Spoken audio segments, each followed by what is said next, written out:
신약성경 요한복음 2장 13절부터 22절 말씀입니다.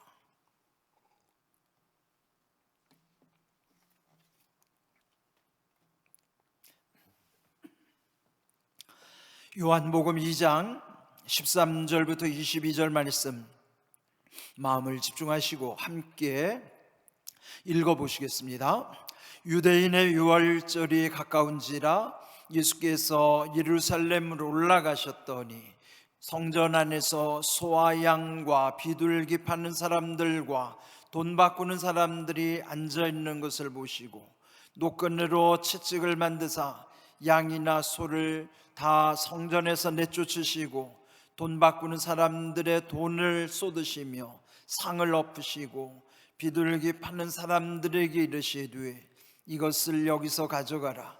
내 아버지의 집으로 장사하는 집을 만들지 말라 하시니 제자들이 성경 말씀에 주의 전을 사모하는 열심히 나를 삼키리라 한 것을 기억하더라. 이에 유대인들이 대답하여 예수께 말하기를 네가 이런 일을 행하니 무슨 표적을 우리에게 보이겠느냐. 예수께서 대답하여 이르시되 너희가 이 성전을 헐라 내가 사흘 동안에 일으키리라. 유대인들이 이르되 이 성전은 46년 동안에 지었거늘 네가 3일 동안에 일으키겠느냐 하더라. 그러나 예수는 성전된 자기 육체를 가리켜 말씀하신 것이라. 죽은 자 가운데서 살아나신 후에야 제자들이 이 말씀하신 것을 기억하고 성경과 예수께서 하신 말씀을 믿었더라. 아멘. 우리 지난 한 주간 또 저와 여러분 모두가 힘든 시간을 보냈습니다. 그렇지만 이 시간 동안에 서로 위하여 더 많이 기도했었고요. 또 서로 위로와 격려의 시간, 사랑으로 하나 된 시간이었기 때문에 오히려 저는 참 보람이 있었고 유익했던 시간이라고 또 감히 말할 수 있습니다. 또한 이 어려운 때에 특별히 우리 공항교회가 얼마나 좋은 교회인가를 또 직접 체험한 시간, 또 확인한 시간이었습니다. 그래서 여러분 모두에게 진심으로 감사를 드리고 또 우리 하나님께 또 영광을 돌립니다.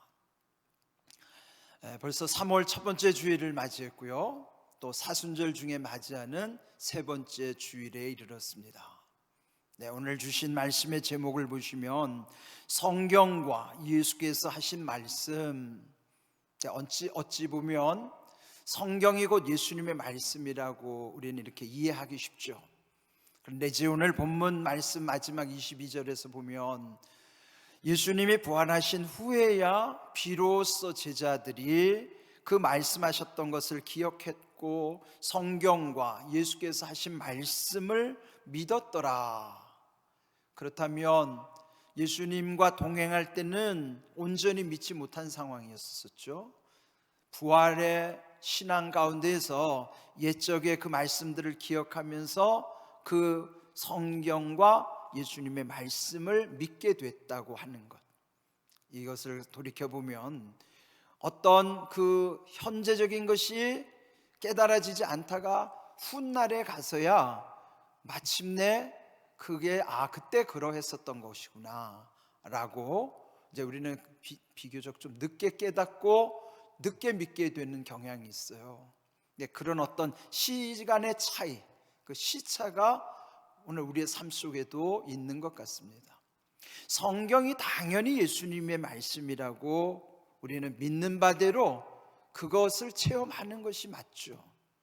그러나 요즘 우리 주변에도 보면 똑같이 성경을 거기에 성경에 집중한다고 해도 다 예수님을 만나는 건 아니에요. 특별히 이단들은 똑같은 성경을 보고도 오히려 교주에게 현혹이 되는 그런 일들을 보면 성경 속에서 예수님을 깨달아 알고 만난다고 하는 것이 얼마나 중요한 일인 것인가. 그래서 이제 오늘 이 본문의 말씀처럼 과연 내 자신은 성경과 예수님의 말씀이 일치하는 삶을 살고 있는가, 우리 한번 자신들을 점검하는 시간이기를 바라고요. 또 여기서 오늘 우리에게 말씀하신 것처럼 그 성경과 예수님의 말씀을 일치시키는 삶으로 우리 교회뿐만 아니라 여러분 가정과 삶이 그런 다시 한번 돌아보는 기회가 됐으면 좋겠습니다. 자, 오늘 이 요한복음 2장을 보면요, 이제 오늘 읽은 본문의 말씀은 예수님이 유월절에 이르러 예루살렘에 올라가셨고 또 그 성전 안에서 벌어졌던 아주 진풍경, 그는 정말 예수님이 아주 격한 분노를 일으킬 수밖에 없는 일들을 목격하신 거예요. 그런데 이제 이 성전을 깨끗게 하신 성전 정화의 사건에 앞서서 예수님이 먼저 가셨던 곳이 있어요. 전체 이 요한복음 2장의 사건을 두 개로 놓고 본다면, 흔히 우리가 걸어가는 그 동선을 따라가다 보면 거기에 어떤 의미를 발견하게 되는 거예요. 그러니까 이 예수님이 어떤 동선을 향하여 가시면서 거기에서 우리에게 주시는 교훈, 깨달음이 무엇인가. 그러니까 그 성전은 오늘로 일컬으면 교회에 관한 것이고요, 그에 앞서서 예수님이 가셨던 곳은 여기에 요한복음 2장 1절부터 나타나는 갈릴리 가나의 혼인잔치였습니다. 그는 이제 한 가정에서 일어났던 아주 큰 문제, 사건에 대해서 예수님이 그것을 풀어주시는 내용이에요. 그런데 이제 그 가정의 어려움을 한마디로 표현한 내용이 2장 3절에 보시면 포도주가 떨어진지라 하는 거예요. 당시 그 혼인집은 일주일 내내 그 잔치를 했어야 되는데 잔치집에 포도주가 떨어진다고 하는 것은 그 집으로서는 정말 난감한 일이고 아주 위기 상황이라고 할 수 있죠. 근데 거기서 포도주가 떨어진 것처럼 오늘 우리의 가정의 현실 속에도 무언가가 떨어져 가지고 지금 우리 집에 문제들이 있을 수 있을 거예요. 그런 결핍된 부분, 부족한 것, 우리 가정에 시급히 해결해야 될 문제, 그런 것이 오늘 우리에게도 다 있을 수 있죠. 예수님이 성전에 가시기 전에 먼저 그 갈릴리 가나의 혼인잔치집에 가서 그 집의 문제부터 해결해 주신 것처럼 오늘 우리의 주님은 우리 가정들에게 먼저 발걸음을 향하고 계시다는 사실. 성경에 보면요, 하나님이 교회를 지으시기에 앞서서 가정이 먼저 우선이 되게 하셨어요. 에덴 동산의 가정으로부터 훗날 교회가 세워지고 초대교회도 가정으로부터 교회가 세워지는 것이에요. 그래서 하나님께서 세우시는 거룩한 이 두 기관은 가정과 교회라고 하는 것이에요. 오늘 이 요한복음 2장이 보면 그 가정에 주님이 오셔서 그 문제를 풀어주시고 그 다음에 가신 곳이 유월절 절기를 맞아 예루살렘 성전으로 가신 것입니다. 그런데 이제 오늘 이 성전에서의 문제가 무엇인가, 그에 앞서서 오늘 이 가정에 포도주가 떨어진 사건을 한번 볼까요? 요한복음 2장 11절에 보시면요, 예수께서 이 첫 표적을 갈릴리 가나에서 행하여 그의 영광을 나타내시며 제자들이 그를 믿으니라.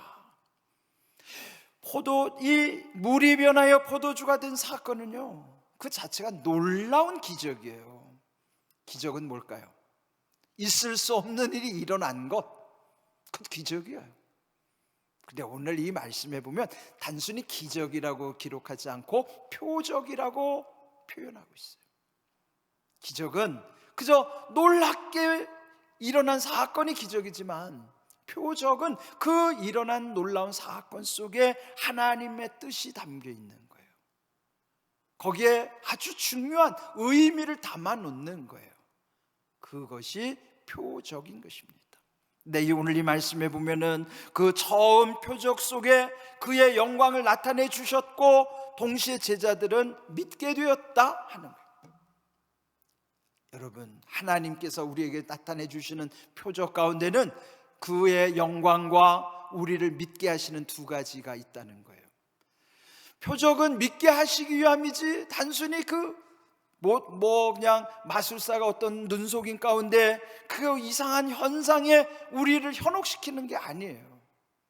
그래서 우리는 항상 어떤 그 주님께서 우리에게 나타내시고자 하는 표적은 기적에만 담겨 있는 것이 아니라 우리 일상 속에 다 하나님이 뜻을 담아 놓으셨으면 우리 삶 자체가 표적인 거예요.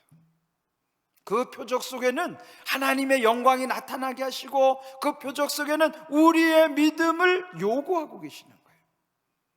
여러분의 삶이 표적이기를 바라고요.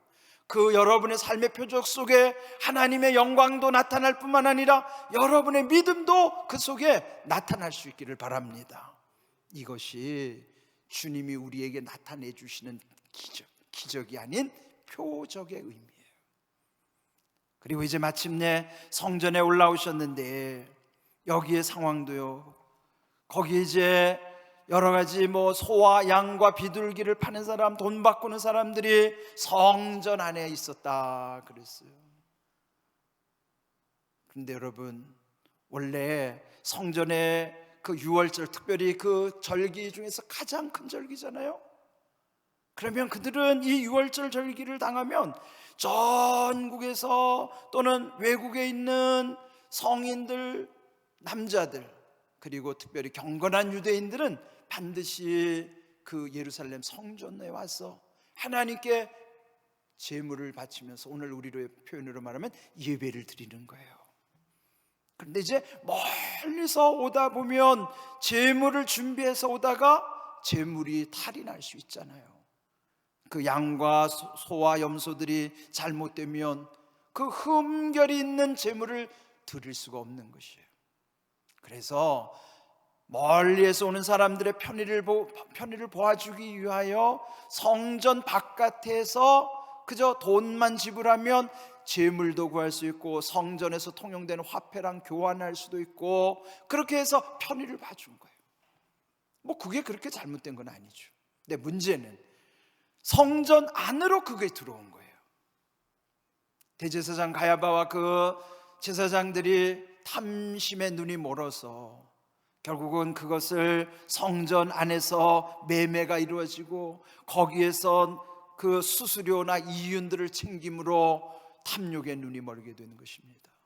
그래서 예수님은 그 일을 보고 분노하시면서 노끈으로 채찍을 만드시고 그 모든 것을 둘러 엎으신 거예요. 여기서 예수님이 얼마나 경노하셨는가, 이 사건 속에서 예수님도 화를 내셨구나.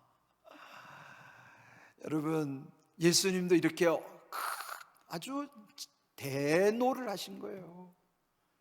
그러면 화를 내는 것, 그건 우리도 화를 내니까, 그러면 우리가 내는 그 분노와 예수님의 분노는 어떻게 다를까?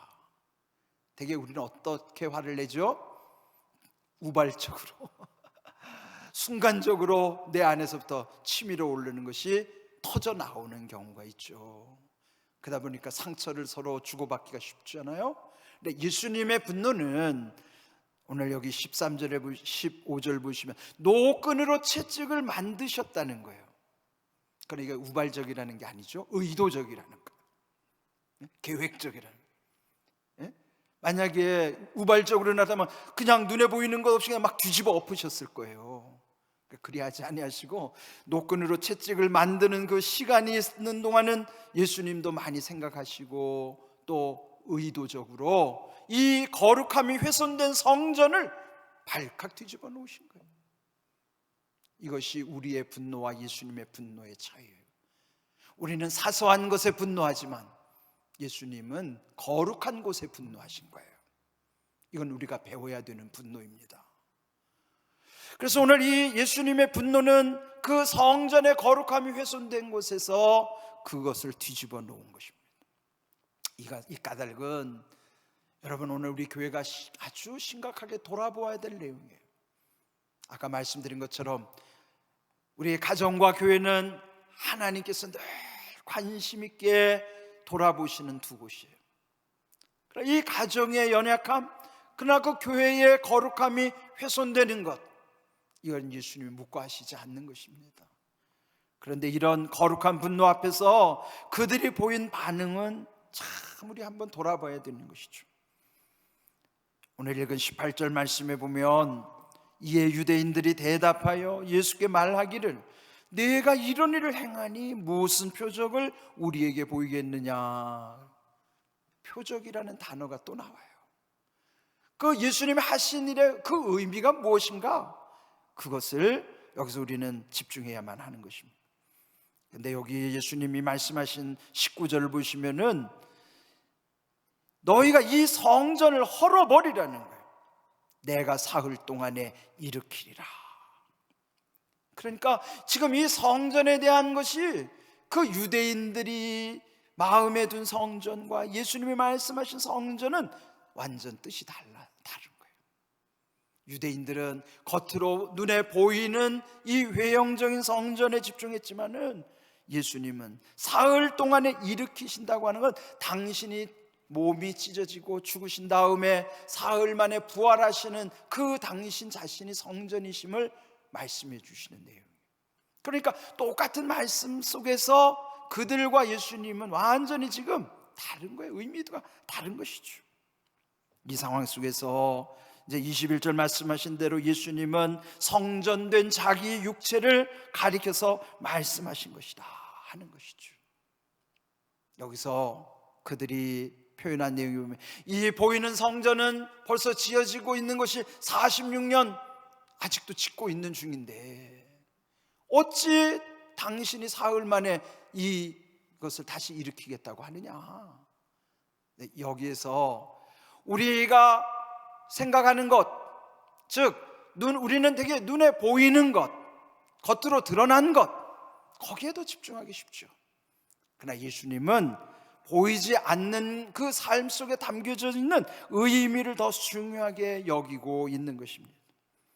그래서 결국 22절 오늘 아까 말씀드린 대로 죽은 자 가운데에서 살아나신 후에야 제자들이 이 말씀하신 것을 기억하고 성경과 예수께서 하신 말씀을 믿었더라.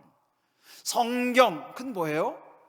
예수님의 말씀, 예수님을 만나게 하는 것이고, 그리고 그 성경이 글자로 쓰여진 것이지만 그 의미 속에는 예수님을 만나게 하는 것이에요.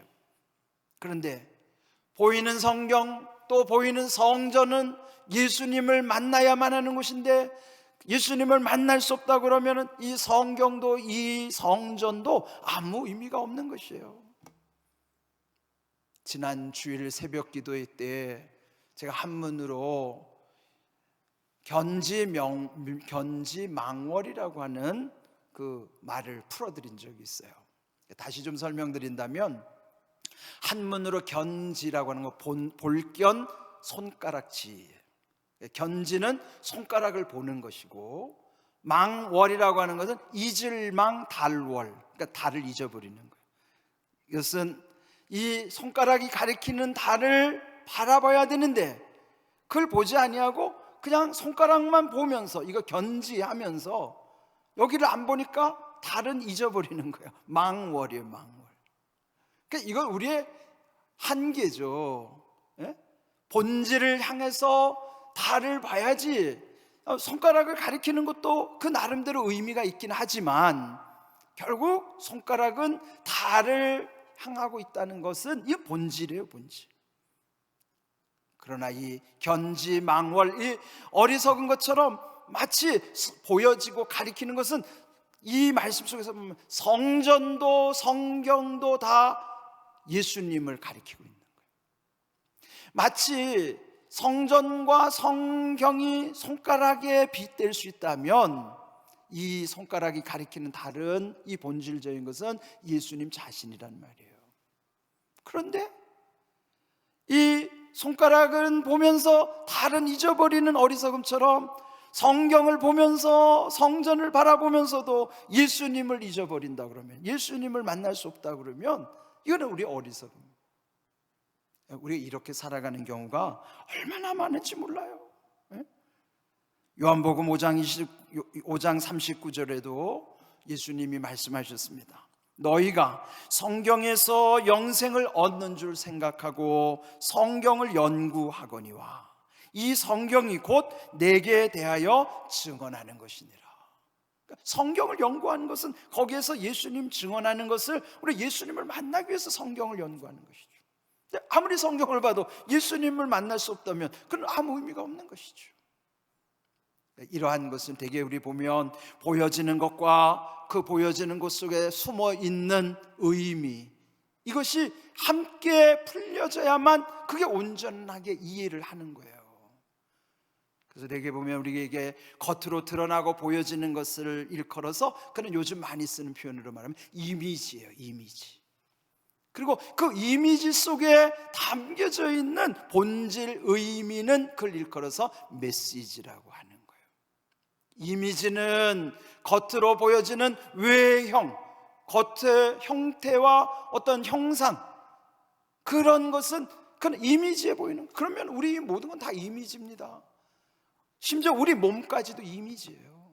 건물도, 제도도, 조직도, 우리의 관계도, 사회도 다 이미지와 관련되어 있는 거예요. 그렇다면 그 보여지는 외형적이고 그런 모든 이미지 속에 담겨져 있는 그 중요한 본질, 그 의미, 그것은 메시지라고요. 그게 더 중요하죠. 이미지도 중요하지만 이미지보다 더 중요한 건 그 속에 담겨져 있는 메시지라고 하는 것입니다. 그래서 오늘 이 본문에서 성경도 성전도 하나의 이미지지만 그 이미지 속에서 중요한 본질과 메시지는 예수님 자신이에요. 그래서 우리는 모든 일상 속에서 하나님의 뜻, 그 메시지, 그것은 예수님을 통해서 모든 것을 이루시고자 하는 하나님의 섭리도 그 가운데 있다고 하는 것입니다. 우리 어제 아침에 오늘 기도하신 송장님도 저와 함께 지방 그 인사위원이 됐더라고요. 그래. 그래서 이제 어제 아침에 지방 인사위원회가 열렸어요. 근데 왜 인사위원회가 열리냐면 우리 감리교회는 이제 처음 이제 서리 전도사로 파송을 받아서 목회를 시작하려면, 자, 이 사람이 목회자로서의 그 모든 이 자격이 있는가, 그를 이제 확인하기 위해서 그 인사위원회를 엽니다. 근데 어제 우리 지방에 이제 첫 목회를 하시기 위해서 오신 그분이 91년생이니까 뭐 만으로 꼭 한 30대인 것 같아요. 나이가 한 31살쯤 되신 아주 젊으신 분. 그분을 보면서 저의 처음 목회할 때가 저도 떠올랐어요.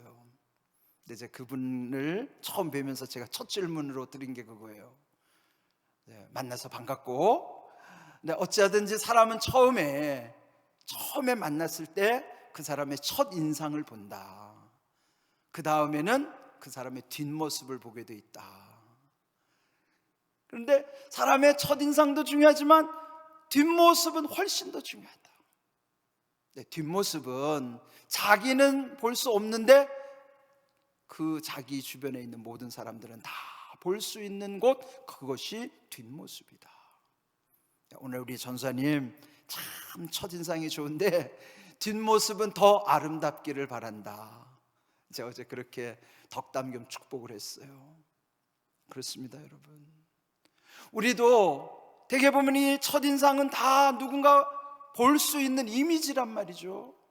근데 그 다음부터의 그의 뒷모습은 자기는 알지 못하지만 다른 사람들은 다 그의 삶 속에서 그를 평가하는 거예요. 그게 뭐죠? 그게 메시지예요. 그가 어떻게 살아가느냐, 그 모습, 그 뒷모습이 그 사람의 메시지예요. 첫인상은 이미지고 그 다음부터의 그의 삶의 모습에서 보여지는 그는 그의 메시지예요. 뭐가 더 중요해요? 첫인상, 이미지 중요하죠. 그러나 그보다 더 중요한 것은 그 다음에 뒷모습, 메시지가 더 중요한 거예요. 근데 오늘 우리의 실망이 어디 있어요? 처음에는 인상이 좋았는데 나중에 그 뒷모습에 실망하는 거예요. 겪어볼수록 실망하는 거예요. 저도요, 이제 제가 공항교회 온 지가 지금 이제 470여일이 넘어요. 제가 왜 그런 줄 알아요? 매일 숫자를 카운트하기 때문에 오늘 470 며칠 됐어요. 그래, 제 마음속에도 그거예요. 처음에 저는 여러분과 이미지로 만났잖아요. 그러니까 그 다음부터는 여러분은 저의 뒷모습을 볼 거란 말이에요. 그러면 저는 여러분에게 어떤 메시지로 살아갈 것인가? 아니, 인상은 곱게 생기고 이쁘게 생겼는데 그것 좀 영 뒷모습은 아니다? 그러면 실망하는 거예요. 저는 그것이 하나님 앞에 두려운 것이에요. 우리에게 있어서 첫인상, 그거보다 더 중요한 건 그 삶의 뒷모습이에요. 오늘 우리의 교회, 또 이 시대의 기독교인들, 왜 세상 사람들에게 실망을 줄까요? 첫인상과 뒷모습이 다르기 때문일 수도 있어요.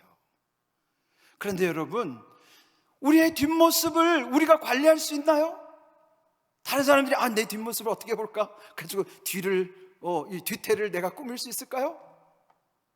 그는 아무리 유명한 미장원에서도 우리의 뒤태를 관리해 줄 수 없어요. 뒷모습이